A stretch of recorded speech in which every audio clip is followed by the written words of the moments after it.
A round of applause for Alfonso. Without him, none of this would be possible. 1 second while with...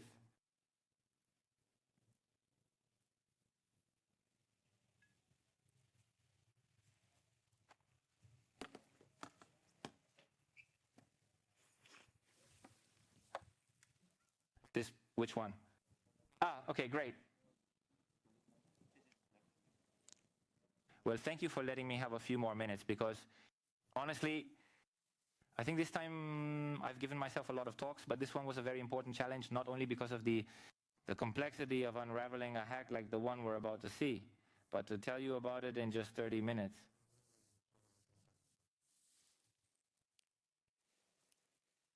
Tell me. 10 more minutes. Great. I'll lead it for sure.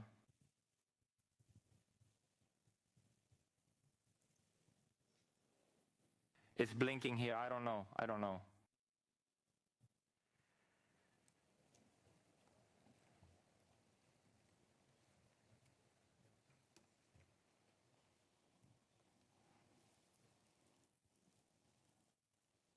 You can see you're blinking there too. If you don't, I unplug and plug it back in.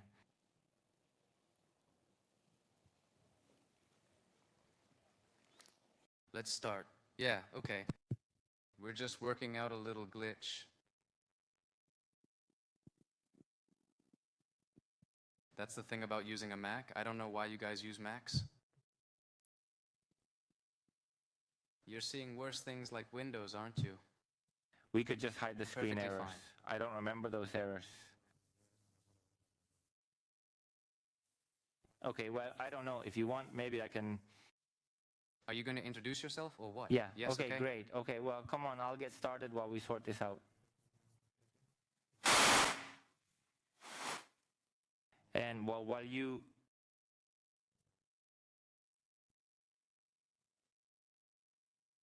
solve the technical issue, which, as I said, we've tried it.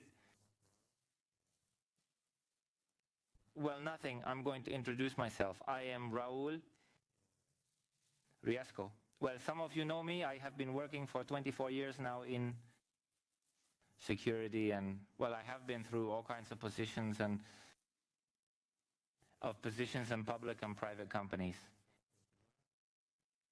Many of you know me for my 14 years at INCIBE, the National Cybersecurity Institute. Well, recently, I don't know, about 5 years ago, I decided to move from management positions to return to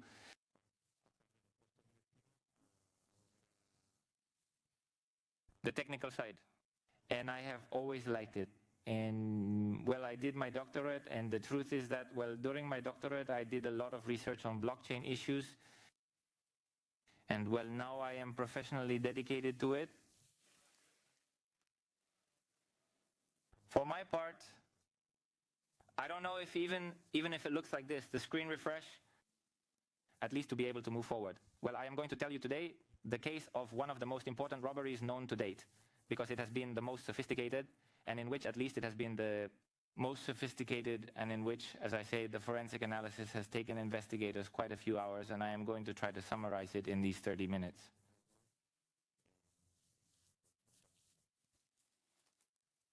In principle, it is a very sophisticated attack because, well, as we will see, let's say the level of precision has been so high.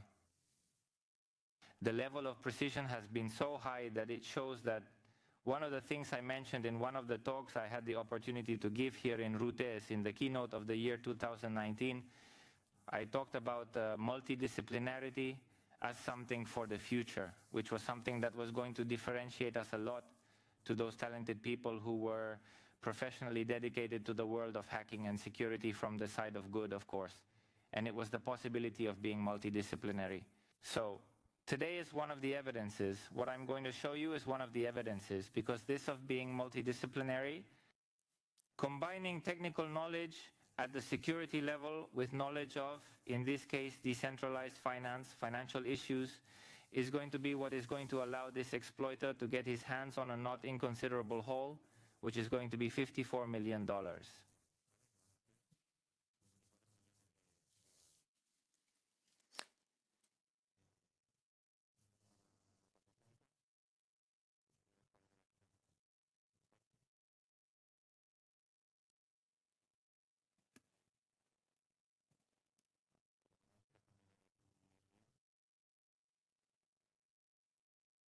the objectives I have in this talk is, on the one hand, that you understand this multidisciplinary nature, because it is so important, then see that level and understand the level of sophistication that the attack has, and also try to understand why there are so many incentives for white hats like you, that you are people who come to protect, not to do evil, so that you can learn from this technology and you can help many companies, as in the case of KyberSwap, to protect themselves.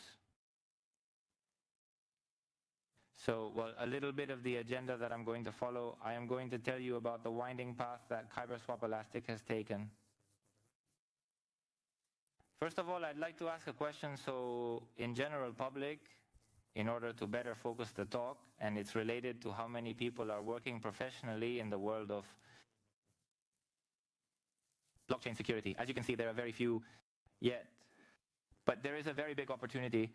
But who here has or has had digital assets? Many. As you know, digital assets, well, there's been a very big attack on them, but in the end, as it's proving, well, it's something that's here to stay.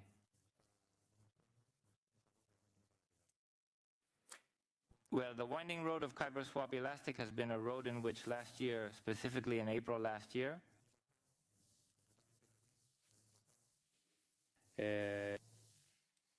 security professional like you or like us discovered a vulnerability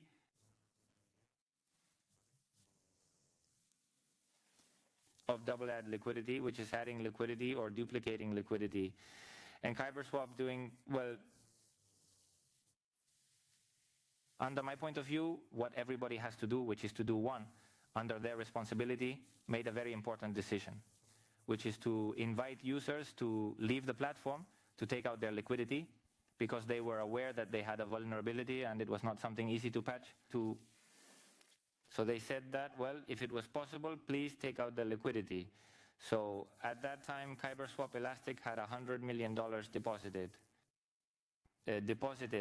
I have been lucky enough to have a startup and be able to have $30 million on deposit. You cannot imagine how difficult it is to get to that point. Well, they had $100 million and they had to invite everybody to take the money out.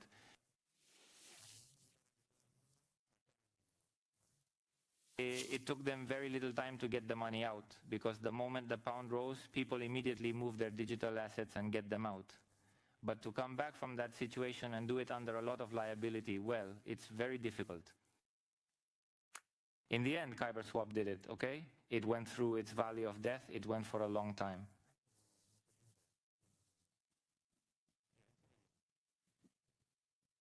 Without presentation mode.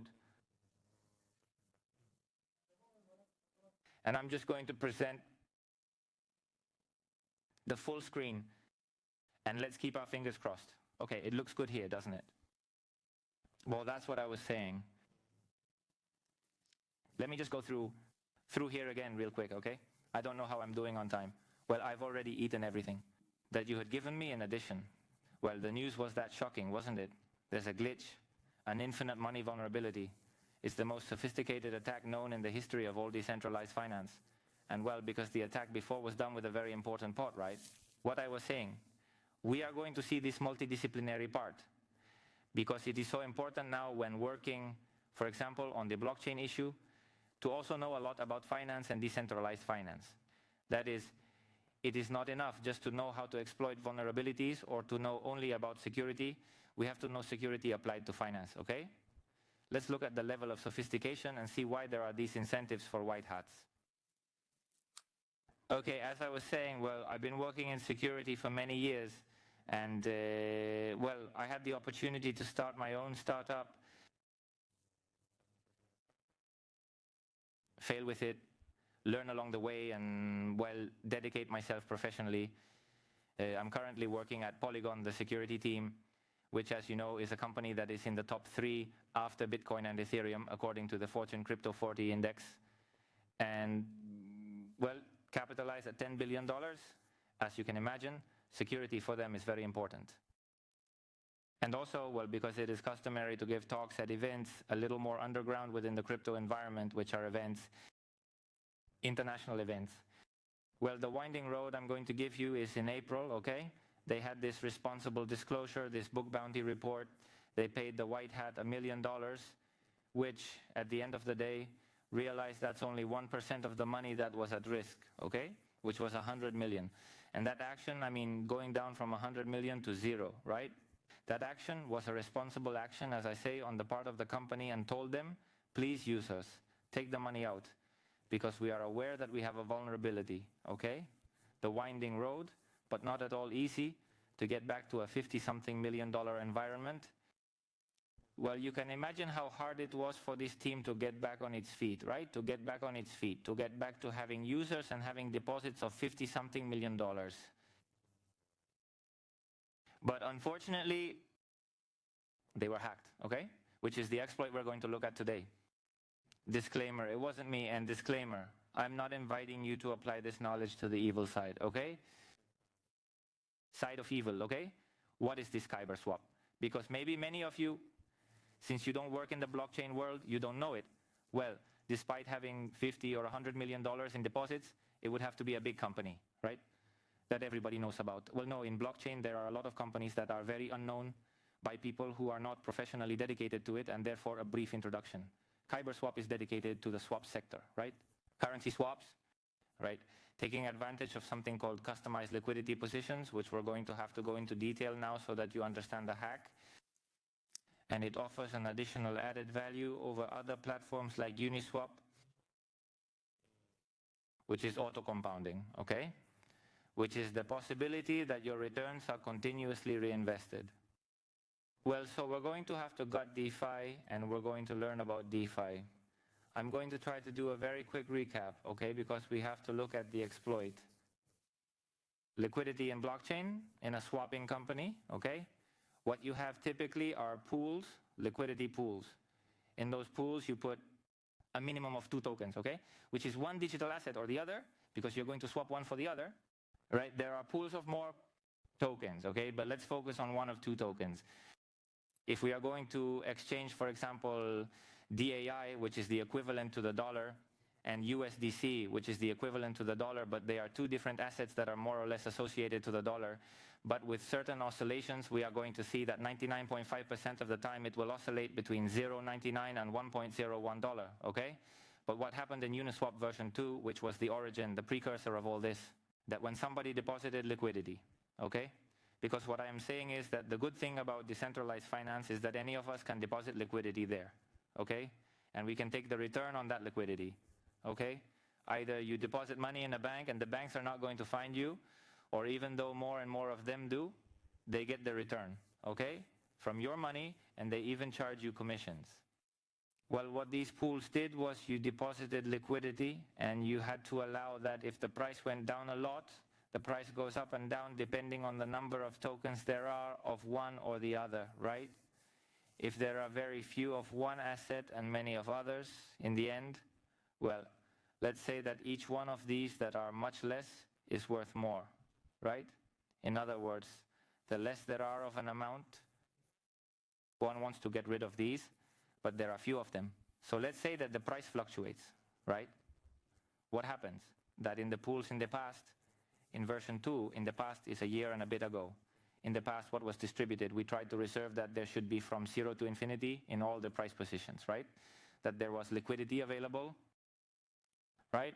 But that's very inefficient, because if really all the swaps are going to be done in the same place, it doesn't make sense to have liquidity sitting there just in case it gets to be worth $0.50, right? That's the change. So they invented concentrated liquidity, okay? The possibility of having each one of us being able to deposit liquidity and take fees, okay? Which are commissions, but we decide where we concentrate our liquidity, okay? So, well, what happened was that different people could put liquidity there and be liquidity providers and take commissions, as I said, for them. And there could be a situation like this, right? That there was someone who had deposited his liquidity position in a wider range, right? Just in case the price swung more one way or the other. If the price oscillated a lot for this place, there was going to be very little liquidity, right? So a single swap, because there is so little liquidity, is going to change the price very quickly. when we have, for example, the price almost always in a situation where there are many liquidity providers putting liquidity in a very more or less in the same environment. As you can see in the middle, there are several positions. There are a strong change of one token for another is going to make the price move little, okay? Because there is enough liquidity. If there is almost no liquidity, well, what the founding inventor of Uniswap used to say, which is Hayden, said that this is a dark forest in crypto. In other words, the management of this concentrated liquidity and how prices are going to go up and down with all the ease and flexibility to each one of us as liquidity providers, LP, okay? They are liquidity providers, it's the dark forest, okay? They spend millions and millions of dollars auditing and reviewing all this kind of stuff. Well, because there's open source software, so in the end, Elastic also used some of it of Uniswap. Now, what are ticks? Ticks are spaces in which our liquidity is going to be distributed, because at the end, we are going to allow the liquidity provider to put liquidity in a specific piece and not in another one, right? So those are called ticks, those spaces. The spaces are more or less equivalent to 0.01% of modification and variability of the price, okay, of the token. And what happens, which is a very important issue, is that when there is a swap of one token for another and we have to go through different liquidity ticks, well, what always has to happen is that first we exhaust the liquidity of that tick, right? Then we update the liquidity. That is, we have already exhausted all this liquidity, okay? We exchange one token for another. The price is going to go down, for example, or it's going to go up. We get to a tick, and in that tick something happens, okay? What happens? Well, we say, hey, that dormant liquidity that is only available from that price, from that tick, okay? We have to activate them, okay? In a virtual liquidity, because at the end you have the liquidity, that is, you have all the tokens in there, but they are not all available at all times. They are available based on the tick, where each one of us, as liquidity providers, have decided that our money is going to be used only for lending in a range, right? For example, if we do a swap, okay, from one token to another, so what we're going to do is we're going to switch from a take, right? Because we are borrowing over 300 of liquidity. So we need to take liquidity in the next TIC, okay? So the swap that we are going to do, we'll have to go from tick 200 to 300. We will have to go to 300 plus. Of course, there is much more liquidity in the 300 and something, right? So a modification, the price modification within that tick is not going to be so high because there is a lot of liquidity and we can make changes from one currency to another one. For another currency, okay? This is important, I'm going to repeat this throughout the talk so that you understand the change of tick, okay? We should never go through a tick, okay, without activating dormant liquidity or deactivating, okay? That's what I think you'll take away from this. Okay, to explain this hack, I finally got around to drawing it because I know it's complicated. And so what I want to represent on the right in these charts is precisely these two tokens, right? If I have two tokens in a pool and I want to change token 0, right? And I have token 1, okay? The 0 token is there on the right and I've got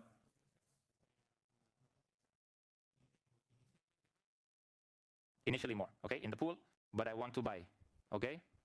I want to give tokens 1. I put tokens 1 in the pool, okay? Because I want to exchange those tokens 1, then the token 1 increases in terms of what the pool has. The pool is going to have more because I am going to give more tokens 1. And what I want is 0 tokens. So the price representation is the price of the 0 token, okay? The 0 token is going to go up, okay? The 0 token is going to go up because I'm going to want 0 tokens and there's going to be less left in the pool. So what's going on? There are different liquidity providers putting different liquidity in there, and I can't use the liquidity on the right because there is enough liquidity inside the TIC where I am, okay, to make that currency exchange. So in this case, the price goes up, yes, but I don't have to do anything in the Tiki because I am inside the TC itself. There is enough liquidity, I don't have to move from Tiki. What happens if there is not enough liquidity? I have to switch from Tick and I have to activate other liquidity providers' liquidity. And in this case, the change I have made yesterday, the swap, I have represented that I still want more 0 tokens, right? I've made a stronger swap. So what's going on here? Well, the key thing is that when I switch ICT, a function is executed, right? Which is the update liquidity and cross ticks, which has to take into account all of that I've told you. How is it going to activate available liquidity that is dormant because the price is at a certain point, okay? The question that everybody has been asking is, what about the TIC limits?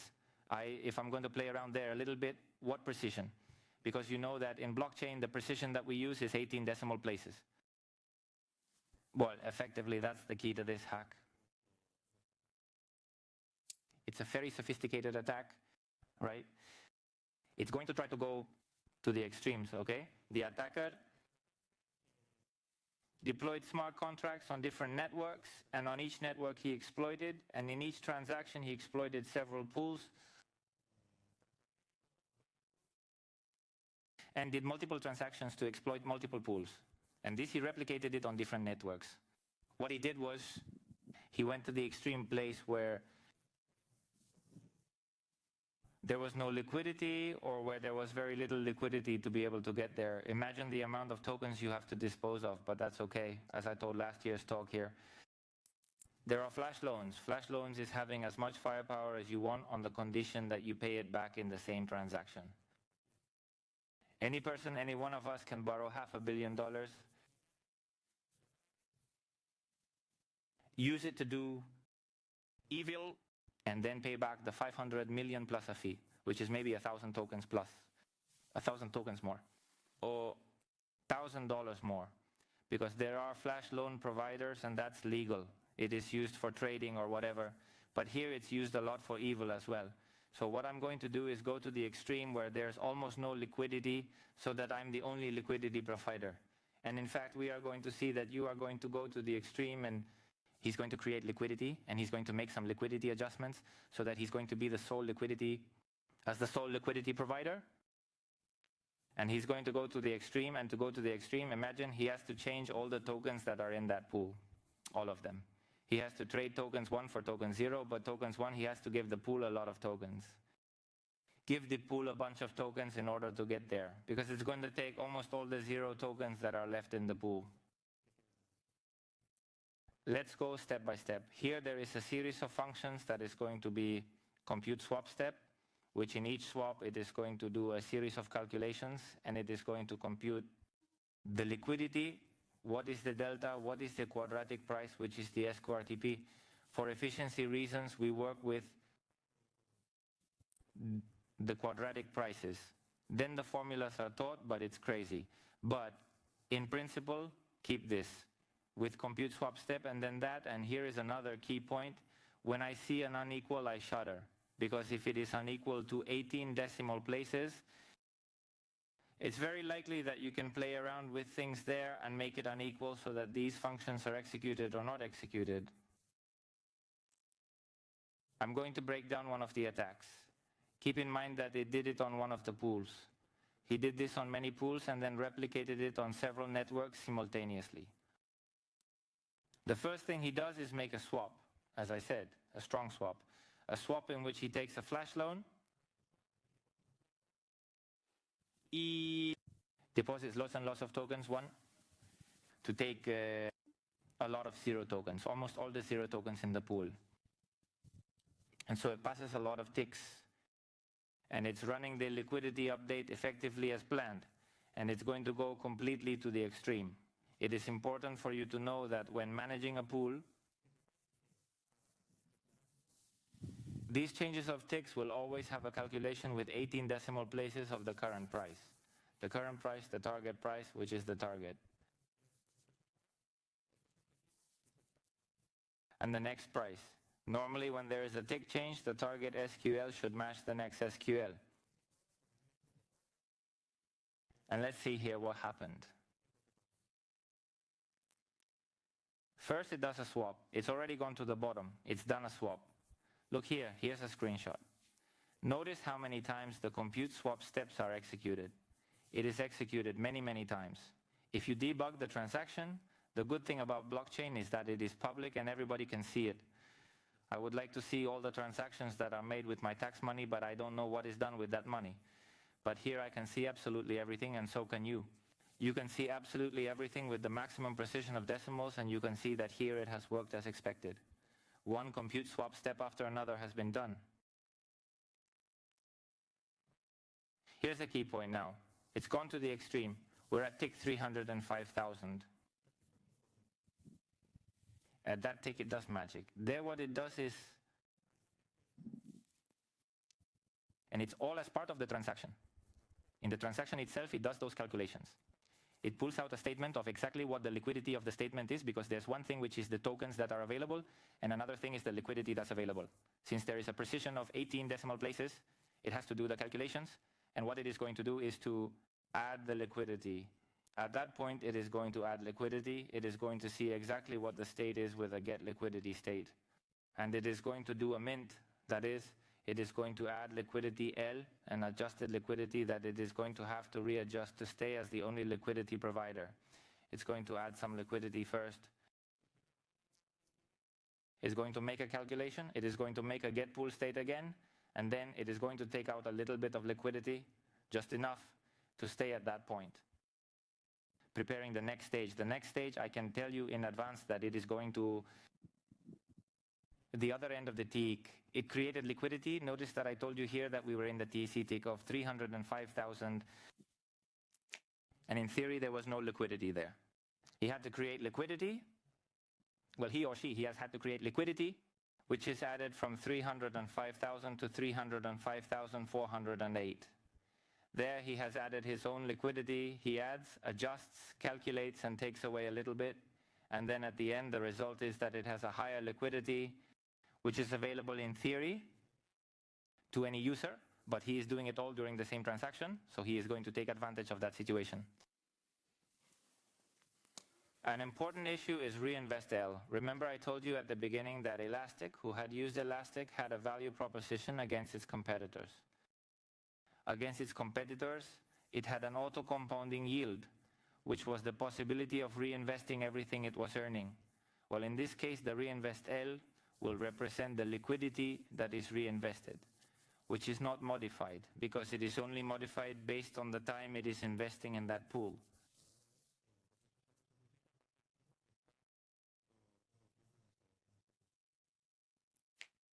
Once we have control of liquidity at that point, notice that we can see all this at the end in the mint has. I'm going to put it right between those two ticks, and I'm going to add that liquidity, what is my desired amount, etc. And then I calculate what's left, and I'm going to add that liquidity. Calculate what's left, and I'm going to make a remove liquidity. I'm going to remove a little bit of liquidity. And now here's the key. The key here is once you have the exact attack set up, you're going to do a new swap. He's going to go back to the right. That is, he's going to take back 0 tokens. He has added liquidity, and he has added it, he has withdrawn it, but now he is going to make a swap to the right again, i.e., he is going to take back what he has added.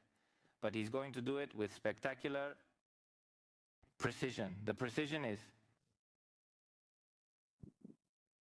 as I said, a precision of 18 decimal places. And at this point, he is at 305, the current scrub, which is the price at which he is at that moment. He is at that tick, added that liquidity that is shaded in red, and he's going to make a right swap that's going to take him to the next tick. That calculation, the calculation of the price at tick 305408 is the one that puts target. But notice that the next current P is different. It is a little bit higher, just a little bit higher. What happens when a compute swap step is done? When you make a compute swap step, you look at exactly that jump that you are going to make, whether there is enough liquidity or not inside the tick, and if you are going to change tick. And for that, there is a thing called the reach amount. The reach amount is how much token swaps. I can swap without going over tick. He calculated, that's why he did the preparation earlier, he calculated that if he swapped 244, what's there, the reach amount? Okay, 2440080, I don't know what. He ended up at 60000000000. If he went over that point made him change tick. So he made a swap of that -1 unit with an accuracy of 18 decimal places. And launched the swap with all of that but one less. Okay, 9999999. In making that swap, of exactly those tokens. It didn't go over tick according to the system's system calculations, because the target SQRTP was that of the tick, but realized with all those unequal that if he did that, was going to get an inequality between the target SQRTP and the next SQRTP, so that there was an inequality. It was not going to do an update liquidity and cross-tick. That function was not executed. It did everything to put itself at a point at the end where the target of the next was unequal, but the update liquidity and cross-tick was not executed. And it calculated exactly all during the transaction. By doing that, what do you get? By doing that, you see here the rich amount as part of the calculation that's done in the compute swap step. So he saw that that was the maximum and took that -1. Okay. And saw that the tick that it was supposed to be on was the 408. But there was a mismatch. So what did he do at that point? At that point, once it was already there, the system was not working as expected. The system had not executed a tick change when really, for all intents and purposes, if I made a last change on stage 4, that is, I now made a tick again, but in this case to the other side. What it did was the system, at the time of starting each compute swap step, what the system estimates is that for all intents and purposes now the swap is going that way. For this purpose, the current SQRTP was not that of the target. It was of the next tick. In other words, in the previous swap, the system understood that there was no change of tick, but in this new swap, it was understanding that there had been a tick. It had changed the tick because the price it was taking due to that precision error started in the green zone, and there should not be any liquidity there because he did not add liquidity there. There was no liquidity there. But let's see that the system thought that his current tick was this. And since there had been no liquidity update, he did have a base liquidity and a reinvested liquidity. He here followed the liquidity that was in the other place, but that liquidity is from this. It is not this liquidity. So this swap step exploded, it doubled the liquidity. Why? Because to all intents and purposes, the swap step was made, now yes, on the understanding that you were in another tick. And so the swap to the other side, what does it do? It does a compute swap step. It takes the liquidity, it spends it. Where it was not the same as on the other side, it spends it. And it reaches this tick and arrives at this tick. It makes another compute swap step. It makes the update liquidity and cross tick. It activates the dormant liquidity, which it never deactivated. So we have doubled the liquidity. We did not deactivate this liquidity when we left here because we thought that we had not left here. And now that we are here, we think that we do have the liquidity, that we should not have anything because this is the liquidity that we are adding. And by crossing, we activate the liquidity that we know was here, so we make a swap to the other side in a big way in order to take everything that you wanted to take. And so now what happens in the pool is the other way around. Now, we deposited 0 tokens, which were not the ones that we wanted to steal, but we wanted to take token 1. This, for all intents and purposes, we see that when we start this last swap, and as I say, part of the whole transaction itself, first you see where we are, what is the initial part before we do the compute swap step. And in the initial part, it says that we are in that tick, that we have liquidity, which is what we have seen. And then we do the swap step, etc. And what are we going to do? Now we execute the liquidity update, because now we are going to change from where we should not be to where we want to be, and we are already doing the liquidity update. So we have doubled the liquidity, The sophistication is because the check failed because of a super small part of accuracy. In blockchain, we use 18 decimal places of precision, but this is not always good. But this is déjà vu. Why? Because in April of the same year, $1 million was paid to a white hat. Precisely because of the double liquidity and proof of concept, a unit test, which is where I'm going to go into this a little bit. A unitary test to first identify what could be stolen, that the economic damage was 82% of that pool. It could drain up to 80% of that pool, which is what has happened in all these pools. With the write-up solution and with the logic explained, well, an exploiter has used it, but how did he exploit it? If this was validated by a white hat, which was also paid, as I say, for the vulnerability, and then super reference blockchain security auditing companies, why has something similar been exploited? Here there was no check. And another check was added, and the check was another unequal one. As I say, it makes my hair stand on end about the unequals. What happened? What happened is that you can't test in a concrete block with a concrete situation. When you have an additional functionality that you do not have enough control over, such as the auto-compounding yield. Indeed, the system worked fine. After making that fix for that specific case, with the situation of that pool in that block, as the reinvest L was, which is the auto-compounding, the calculations that were made in the forensic, it was detected that obviously if I did not use the reinvest L, it all added up in the TC. This is from another pool in the TC, so and so, so and so, so and so.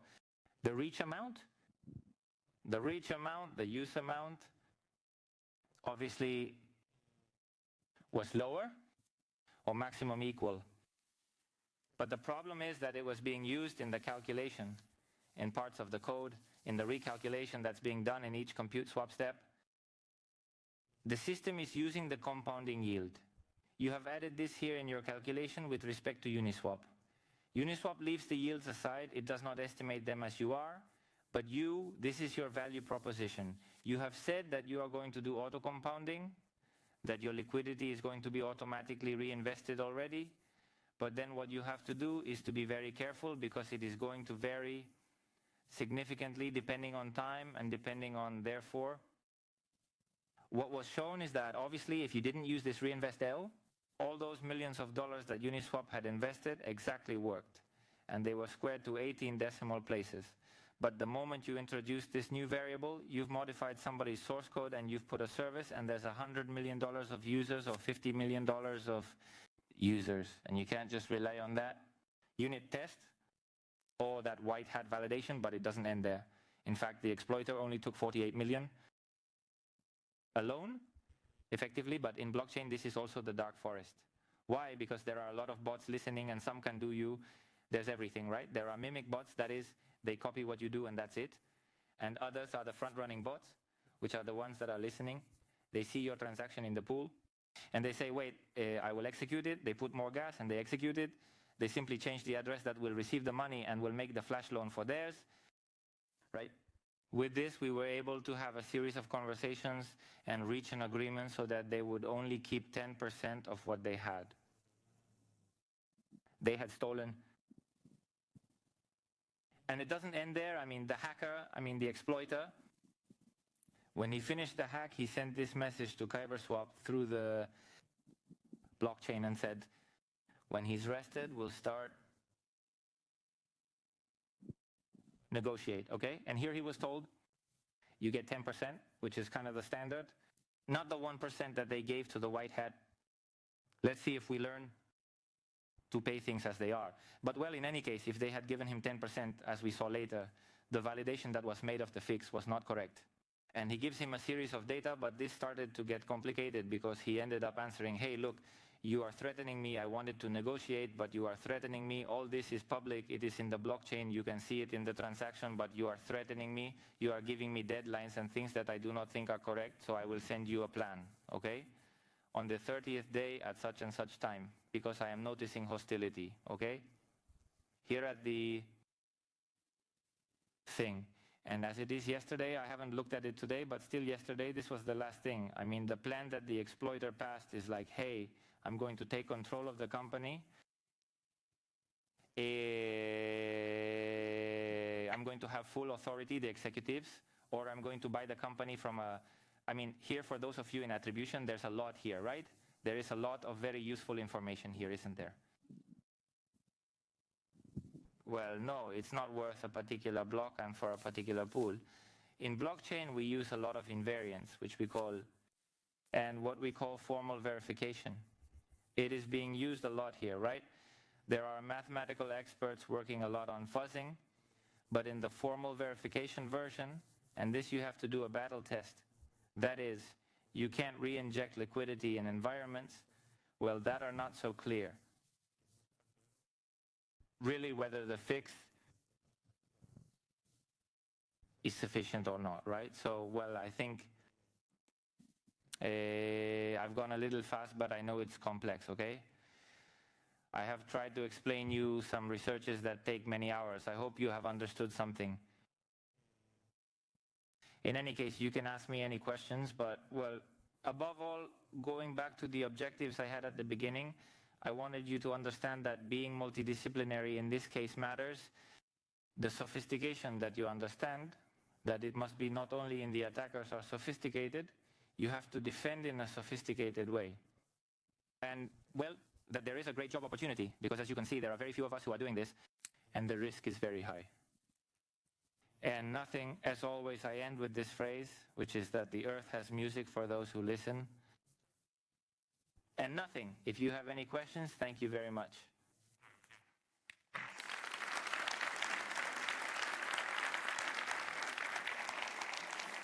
Any questions?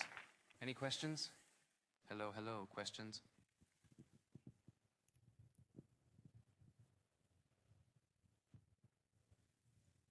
Now we have a little break, and at 12 o'clock, whoever wants to come back is invited to come back. Okay, the block is coming up, one of the important blocks. Any questions? No questions? I don't want stickers. You don't want blockchain money or anything? No, nothing? So come on, we'll be back at 12 o'clock. You have merchandise here, and please come, okay? There are some interesting talks later. Thank you.